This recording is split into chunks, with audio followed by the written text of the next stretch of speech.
Yeah, there's a loud group here behind me, and the reason being is that the police were making an arrest, and they are protesting at the moment at the police. And you can see the banners and the flags and the various placards which are mostly critical of the government and their freedom of speech and protest.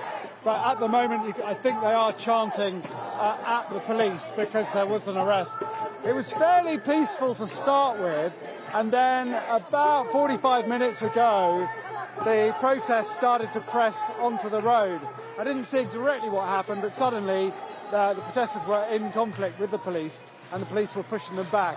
And let me just give you a bit of the geography to explain what's happening here. So that's St Martin's in the Fields behind me there. And then the road that comes down to Trafalgar Square has obviously been blocked because there are protesters all over it. We'll just come round, so we go through the police line here, and you can see what's happened over here. There's a sit-in. I'll just push our way through, shall we? And obviously this is one of London's busiest squares, and you can see a lot of people here have decided to protest in the middle of the street and therefore blocking all the traffic coming through. And one of the problems as well is that Trafalgar Square is currently having a lot of stages taken down from it.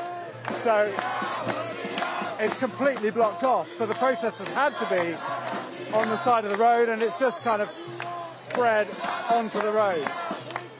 I've spoken to a lot of people here about their feelings about what Yvette Cooper has had to say, is going to say in the Commons about proscribing this group, and obviously there's a lot of anger about that. These people feel that what they're doing, even if it is criminal, it is not terrorist activity. Actually, come on, let's have a chat with one of them. This is Alex. We spoke earlier, didn't we? Yes. How do you feel about what Yvette Cooper's It's outrageous. My name's Alex from Movement for Justice. The real people that need to be prescribed and prosecuted for terrorist activity is Starmer and his government, because they are colluding with genocide in Gaza. Now, obviously, the reason it's happening is because of the criminal damage that's been exacted on British military equipment. Do you think that was a perhaps not smart move from Palestine?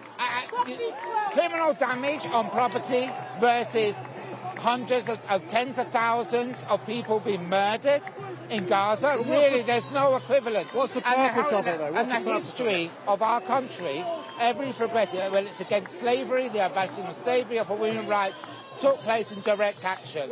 And so they're trying to save lives. So what's the purpose of attacking British military equipment? It's two things. We have been marching for over 18 months, tens of thousands of people on the streets of London and around the country, and the government hasn't listened, and they're continuing to support Israel's military effort.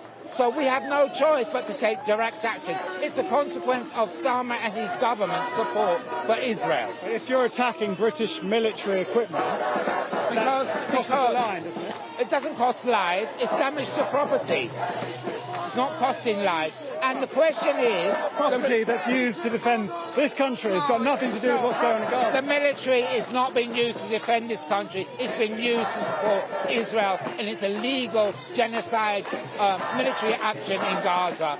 It's a righteous... Alex, thanks very much for talking to us. Welcome.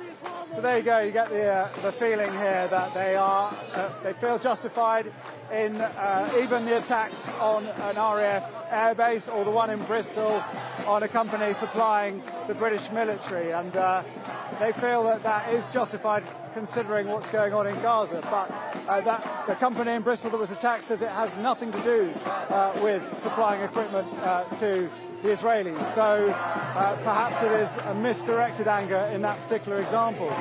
But this protest so far, it seems to be beginning to calm down a little bit. But at some point, the police do have to get these people off the streets. And one last thing to say, that even if the government today, if Yvette Cooper comes out with her statement today to prescribe this group, it will still have to be debated in the Commons, and it will probably take 3 or 4 days before it would then become classed as a terrorist organisation.